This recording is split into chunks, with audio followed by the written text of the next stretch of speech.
오늘은 사순절 40일 중에서 36번째 되는 날입니다. 고난주간 두 번째 날을 맞이했는데요.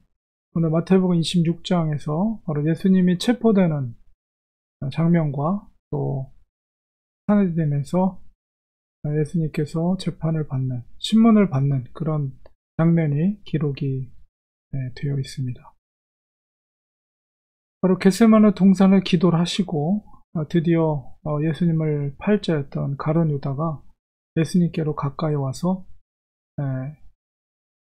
지목하는 증표로서 예수님께 입을 맞추죠. 그때 이제 종교 지도자들과 종교 지도자들이 보낸 여러 무리들이 몽둥이와 칼을 들고 쫓아와서 예수님을 붙잡으려고 합니다. 그때 이제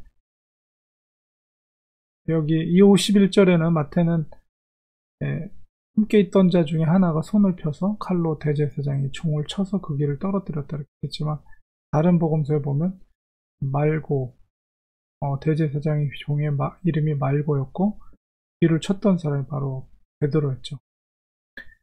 예수님께서 그 말고의 귀를 치유해 주셨고, 또 52절에 칼을 집어넣어라, 칼을 가지는 자라 칼로 망할 것이다, 이렇게 예수님 말씀하십니다. 그리고 하시는 말씀이, 내가 구하면, 아버지께 구하면 12군단, 바탈리온, 한 군단이 바탈리온은 그 6,000명 정도 되거든요. 12군단이면 7만 2천 명 정도가 돼요. 천사들 7만 2천 명을 동원해서 무력으로 이걸 진압할 수 없을 것 같냐? 내가 원한다면.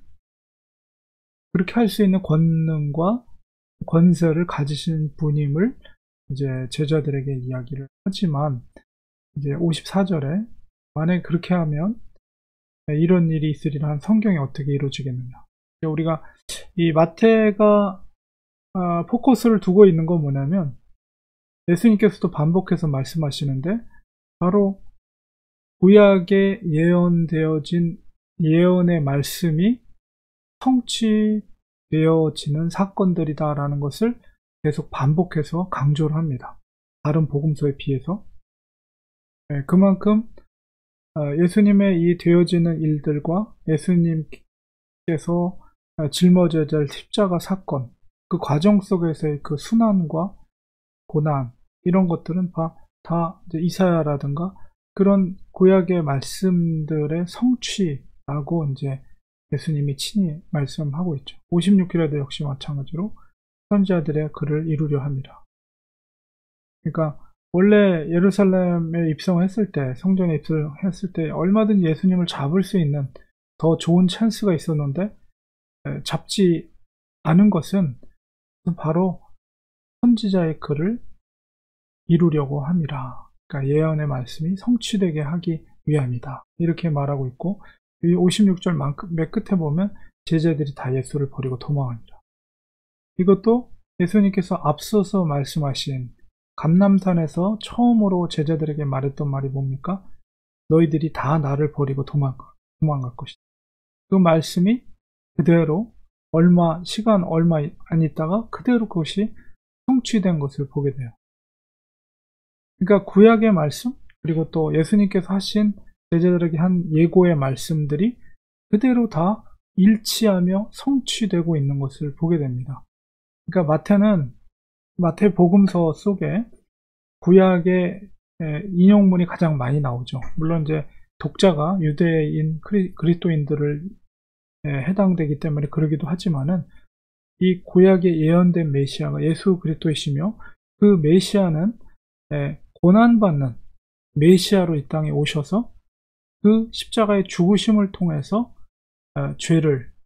사람들의 죄를 대속하기 위한 하나님의 사명을 감당하는 것이며, 그것은 바로 이미 구약에 예언된 말씀이 성취되는 것이다 라는 것을 마태가 강조하고 있는 것입니다.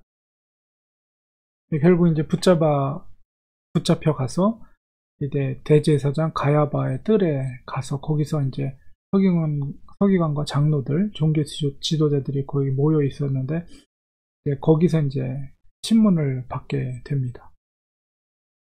예수님을 죽일 수 있는 권한은 이들에게 갖고 있진 않았죠. 그렇기 때문에 이제 나중에 빌라도에게로 갑니다. 그 당시에 그 지역을 다스렸던 총독이었던 빌라도에 가는데, 그 전에 이제 이 종교 지도자들 앞에 붙잡혀 와서 예수님이 죽을 수밖에 없는 죄명을 이제 찾아내서 그것을 가지고 이제 빌라도에게 데려가기 위한 그 절차상에서 이미 이제 다 계획을 짜놓은 거죠. 그래서 이미 이제 거짓된 증인들도 세워놓고 예수님을 죽이기 위한 그런 모든 것들을 준비하는데, 아이러니하게도 그 틈 사이에 베드로가 멀찍이서 예수님을 쫓아와서 이게 도대체 어떻게 될 것인가. 제자들은 다 뿔뿔이 떠졌지만 베드로가 몰래 예수님의 뒤를 밟아서 어떻게 진행되는지 멀찍이서 바라보고 있는 광경을 또한 보게 됩니다. 이것도 역시 예수님의 말씀에 성취되어지는 과정이라고 볼 수가 있습니다. 여기서 이제 신문하는 과정 속에서 예수님은 자기의 신분을 드디어 노출을 합니다. 63절에 그 대제사장이 묻습니다. 너가 살아계신 하나님께 맹세한 너가 정말 하나님의 아들 그리스도인가? 우리에게 말하라 할 때 예수님께서 침묵하지 않고 그것을 이야기하죠. 내가 말하였다. 내가 바로 하나님의 아들 그리스도다, 메시아다 라는 것을 이야기하고, 그 다음에 이제 마지막 되어질 일, 종말의 때에 내가 다시 살아나서 바로 본능을 가지고 하나의 보좌에 앉아있는, 우편에 앉아있는 것과 또 하늘 구름을 타고 너희들의 심판주로 올 것을 너희가 보리라, 이 말씀을 하고 있습니다. 근데 이게 이제 1차적인 어떤 심판의 성취로서 제가 전에도 말씀드렸던 것처럼 AD 70년경에 디도 장군에 의해서 이 예루살렘이 함락이 되고 대부분의 종교 지도자들, 사두개인, 바리새인들이 다 멸하게 되는 엄청난 사건이 일어나게 되죠. 그것을 1차적으로 예언한 것이며, 최종적인 것은 물론 예수님의 재림을 말하는 것이죠.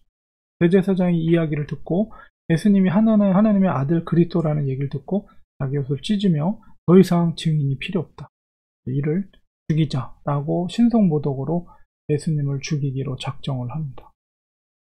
결국 그 자리에서 이제 조롱하는 그런 장면들이 나오는데, 예수님의 얼굴에 침을 뱉고 주먹으로 때리고 어떤 사람 손바닥으로 예수님을 때리고 그러면서 조롱하는 거죠. 그리스도야. 스스로 그리스도라고 했으니까 그리스도야. 이거는 인정하는 그리스도가 아니라 조롱하는 거예요. 그러면서 우리에게 선지한 노릇을 하라. 그래, 너가 그리스도라면 선지한 노릇을 해라. 너를 친 자가 누구냐? 하면서 예수님을 때리면서 조롱을 하는 모습을 보게 됩니다. 이런 모든 과정도 예수님의 이 고난과 조롱받으심, 이 모든 것이 무엇이라고요? 말씀의 성취, 예언의 성취예요. 우리가 이런 걸 생각할 때 주님은 약속한 것은, 그리고 말씀하신 것은 반드시 이루어진다는 거예요. 예수님의 아직 이루어지지 않은 약속의 말씀이 뭡니까? 내가 다시 올 것이다. 그때가 오면 너희들을 심판의 주로 오실 것이다. 예수님의 재림의 약속. 반드시 마태가 이야기하고 있는 마태복음 무엇입니까? 복음서의 핵심은 약속의 말씀, 언약의 성취는 반드시 이루어진다는 사실입니다. 우리는 그것을 믿는 거죠. 우리가 죽어도 죽음을 두려워하지 않는 것, 왜 그렇습니까? 죽음의 권세를 이기신 예수님께서 다시 오실 때 우리가 부활할 것을 믿기 때문에 그렇습니다. 믿는 자들의 부활은 뭐라고요? 영생의 부활이에요.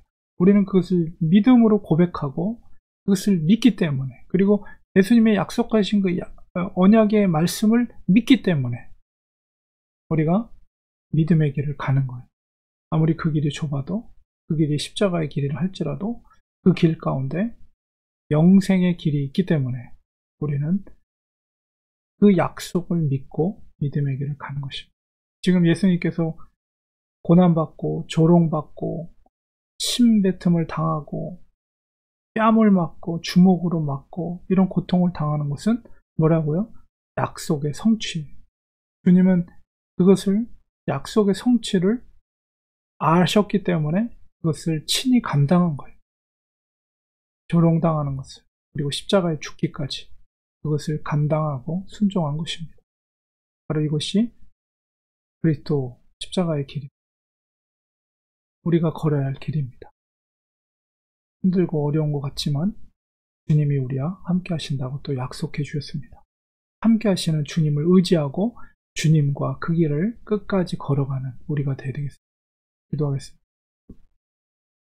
하나님 아버지, 오늘 주님께서 붙잡혀서 신문당하며 조롱당하고 침뱉음을 당하고 뺨을 맞고 주먹질을 당하고 그런 많은 조롱과 고난과 아픔을 친히 감당하셨습니다.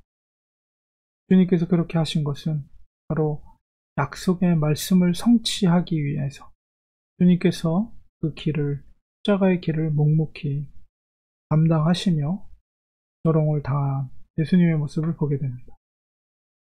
그것으로 인해서 우리가 구원을 얻게 되고 생명의 길, 영생의 길을 우리가 얻게 되었습니다.